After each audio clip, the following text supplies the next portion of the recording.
We watched Game Night. I gotta be honest with you, it's another revisit for me. Another one of those elusive sevens that I had to decide whether it was an 8 or a 6. And honestly, I never taken the time to go over and kind of give an eyeball to what the project was, what it had started out as, and where it went. Jason Bateman obviously produced it, planned on directing it, was written by Mark Perez, before it was rewritten by John Francis Daley, Jonathan Goldstein, and that is both the blessing and curse this movie has, because it's got great dialogue, it's real sharp, real great wit, everything's done so well. I love the chemistry the whole cast has. There's an element of this where everybody just fits. I love the way the game group is set up and how it kind of touches on different archetypes without seeming a little bit cartoony in that regard. Everybody here fits a typecaster role, right down to the overly competitive couple who met up and started winning and just never stopped. Everything here just works. It's shot well, looks great, and I really don't get tired of it. Other than the ensemble cast, even kind of the minor bits really do lock in and stay pretty fresh. I will say that for a movie that's shot so well, there's a couple it's like a tilt-shift camera where everything looks like a miniature game board piece, and I wish they had done more of it because the shots are really striking, but then when the kidnappers are trying to break into the back door, they're hitting the lock with like a plunger or something, and the camera tilts with it. I think that shot's fantastic, and it's kind of unfortunate there's not more of that in the movie. I personally don't know where else it could be, but it does an excellent job. In fact, the camera shots for the driving, also fantastic.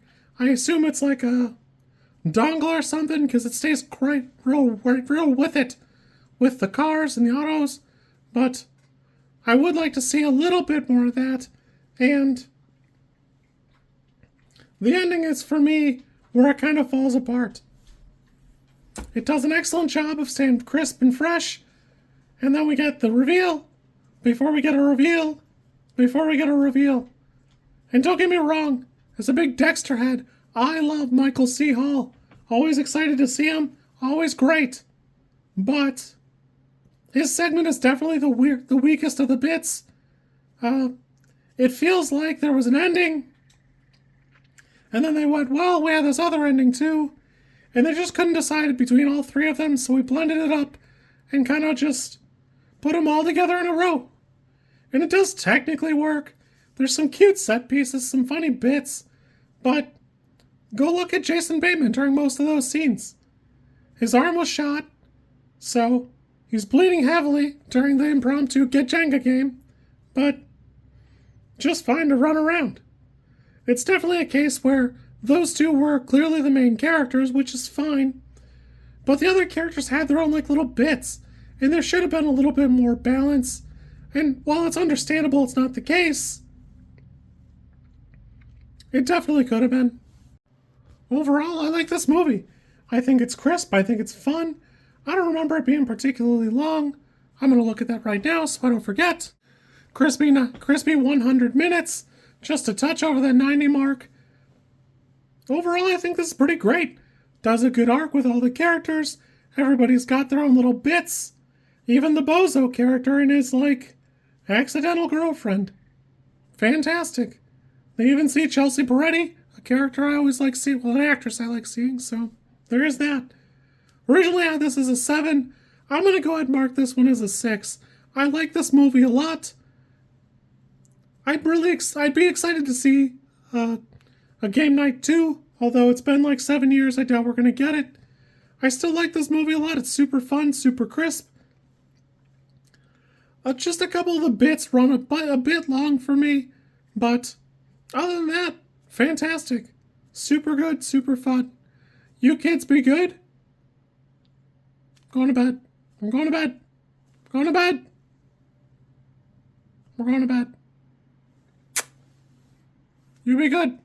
Don't stay up late. Brush your teeth.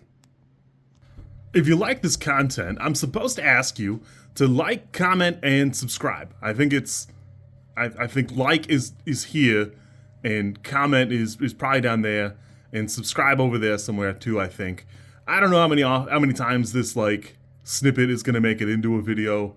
Everybody says you should do it this way, and I always thought it was just like an annoying thing other YouTubers did. And as you know, I am bad at editing, so if you like it, great, I'm happy for you. If you don't like it, I'm sorry.